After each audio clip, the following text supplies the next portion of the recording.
کوئی بھی جماعت کا مقصد اقامت دین کبھی نہیں ہوا اسلاف میں. جماعت کی بنیاد اور دعوت کا مقصد ہوتا ہے توحید کی طرف بلانا. سب سے بہتر جماعت کس کی جماعت؟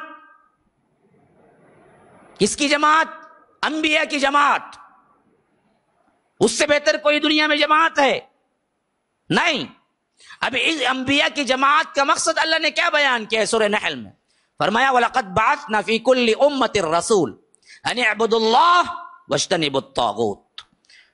ہم نے ہر امت میں رسول بھیجا اور ان رسولوں کی دعوت ایک ہی تھی، اللہ ایک کی عبادت کرو، بتوں کی گندگی سے الگ رہو، طاغوت سے بچو. اللہ کی طرف بلانا یہی انبیاء کی دعوت رہی. وَإِلَىٰ عَادٍ أَخَاهُمْ هُودًا قَالَ يَا قَوْمِ اعْبُدُوا اللَّهَ. ہود علیہ السلام کو ہم نے عاد کی طرف بھیجا، انہوں نے کہا اے میری قوم کے لوگو اللہ ایک کی عبادت کرو. لَقَدْ أَرْسَلْنَا نُوحًا إِلَىٰ قَوْمِهِ فَقَالَ يَا قَوْمِ اعْبُدُوا اللَّهَ. نوح علیہ السلام کو ہم نے ان کی قوم کی طرف بھیجا، انہوں نے کیا کہا؟ اے میری قوم کے لوگو اللہ ایک کی عبادت کرو. وَإِلَىٰ مَدْيَنَ أَخَاهُمْ صَالِحًا قَالَ يَا قَوْمِ اعْبُدُوا اللَّهَ.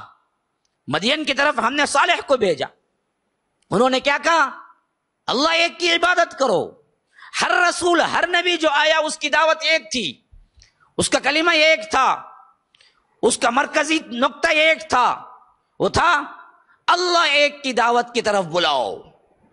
اقامت فی الدین کا لفظ ہی یہ اصحاب فہم سلف سے ہٹی ہوئی بات تھی کہ انہوں نے کہا کہ دین کو کھڑا کرنا ہے، مطلب حکومت قائم کرنا ہے اسلامی. حکومت اسلامی اللہ کی نعمت ہوتی ہے، جو توحید پہ کامزن ہوتے ہیں اللہ ان کو دیتا ہے.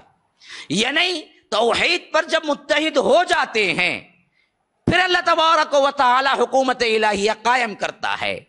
جیسا کہ اللہ کے رسول نے پہلے یہ نہیں کہا کہ آؤ لوگو ایک حکومت قائم کریں گے، کہا کہ پہلے اللہ ایک کو مانو. جب اللہ ایک کو ماننے والوں کی ایک جماعت فارم ہو گئی تو مدینے میں حکومت قائم ہو گئی. لیکن اسلامی حکومت کی طرف دعوت دینا یہ نہ کبھی کسی نبی کا کام رہا، نہ کسی اسلاف میں سے کسی ایک سلف کا کام رہا. یہاں سے منہج کی تبدیلی شروع ہو گئی. یہاں جس منہج میں اللہ کے رسول صلی اللہ علیہ وسلم نے ہم کو بھیجا تھا، ہم کو چھوڑا تھا، اس منہج سے باقاعدہ طور پر روگردانی ہوئی. لوگ سمجھے کہ اصل دین کا کام کیا ہے؟ حکومت الہیہ قائم کرنا ہے. حکومت الہیہ قائم کرنا ہے تو کیا کرنا ہے؟ تو اسلام کے تمام باتیں جو ہیں وہ سب رکھو ایک طرف، گویا کہ یہ مکی زندگی ہے. کسی نے کہہ دیا کہ چلو جی کوئی مسئلہ نہیں ہے، احادیث کا کوئی انکار کرتا ہے تو کرے، پہلے مسلمان تو ہے تو اندر لاؤ، میجارٹی بتاؤ تو حکومت قائم ہوگی، تو ہم میجارٹی پہ کام کریں گے. کوئی اور فرقہ ہے تو مسئلہ نہیں جی، ان کو بھی لاؤ اندر، حنفی ہو، شافی ہو، مالکی ہو، اس کا معاملہ بگڑا ہوا ہو، اس کا عقیدہ صحیح نہیں ہوا، اگر ہم اس سے بحث نہیں کرتے بھائی، ہمیں تو کیا حکومت الہیہ قائم کرنا ہے، ہم کو تو میجارٹی بتلانا ہے، ہم کو فلاں کرنا ہے. تو اس میں انہوں نے سب سے بڑی کیا ہے کوتاہی جو ہوئی وہ توحید کی طرف دعوت دینے کی تھی. تو یہاں پر اس معاملے میں بالکل ہی ٹرن ہو گیا مسئلہ، حکومت کی طرف دعوت دینی شروع ہو گئی. جس کے لحاظ سے آگے چل کے معاملہ کیا ہوا؟ پاکستان قائم ہوا. تو پاکستان میں اسلامی حکومت کے قیام کے اعلان کے طور پر انہوں نے جد و جہد کی.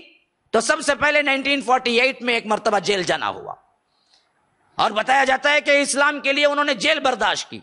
ہو سکتا ہے نیک نیت رکھنے والے ہوں، لیکن اصل میں طریقہ کار یہ بالکل غلط تھا کہ آپ حکومت کی پکار لگائیں.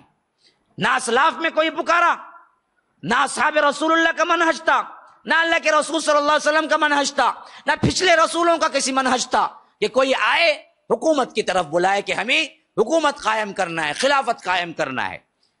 اسی طرح کے کیا ہیں بہت سے، یہ شجر ہے تو پیڑ پودے بھی نکلے بہت سے، جو حزب التحریر ہے لندن وغیرہ میں، یورپین ممالک میں بہت کیا ہے اس کا کام ہو رہا ہے. وہ خلافت کی طرف دعوت دیتے، وہ کہتے ہیں کہ ہمیں پہلے خلیفہ بنانا ہے، اور ہم خلیفہ بنا چکے ہیں، ہمارے خلیفے پہ بیعت کر لو. کون ہے خلیفہ؟ نہیں معلوم.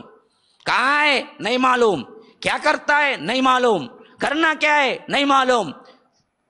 پھر کس وجہ سے بلاتے ہو؟ ہم خلافت کی دعوت دے کے پرانی خلافت لانا چاہتے ہیں.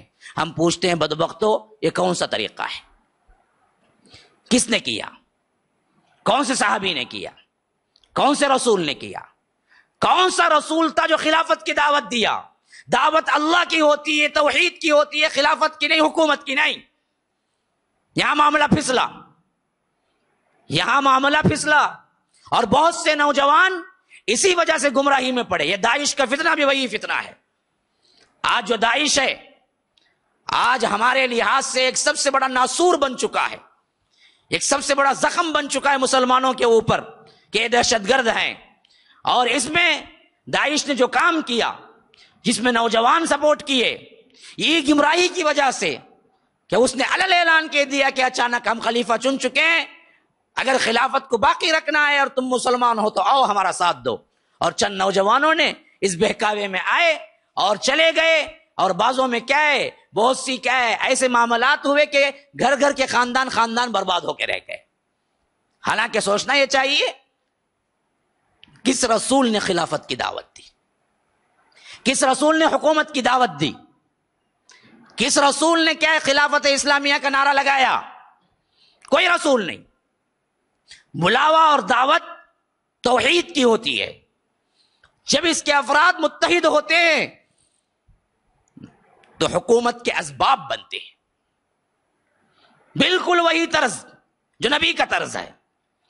نبی کے طرز سے تم ہٹ کے لاکھ کوششیں کر لو، غلطی ہے تو غلطی ہی ہے، وہ نبی کا طریقہ نہیں ہو سکتا۔ تو یہیں پر غلطی ہوئی، اور یہ جماعت اسلامی اس نظریے پر فوکس کی کہ ہمیں حکومت الہیہ قائم کرنا ہے، تو سب سے بڑا اہم